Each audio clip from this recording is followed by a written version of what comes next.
ndax sama bac bi ma am 1986 te juddooguloo woon.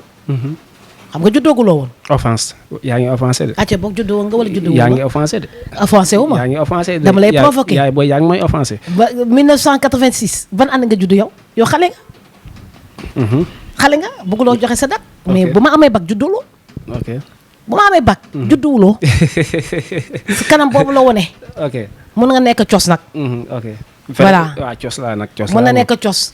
et y a aucune offense dans ça. ok si tu comprends le terme de offense. ok ndax si waxtaan la ngi nekk. ok mënuma la dalal sama kër di offensé. ok maa ngi ñëw non man. ñu continuer c'est-à-dire man parce que da nga ma ne sa curseur. dañ ma prévenir dañ ma ne fi nga jëm xamoo fa nga jëm mais man. non non ñooñu Ndella est très gentil man Ndella est très gentil ñi lay wax xamuloo fu mu jëm mooy. ngaaka yi rek je sais aborder te fii ñun dañoo blindé. ok j'arrive maa ngi ñëw. ñun fii dañoo blindé léegi comme négativement. non école maa ngi ñëw non je te le permets pas parce qu'il y a rien de négatif dans l'école. waaw ok maa ngi ñëw léegi je vais poser la question et vous allez répondre.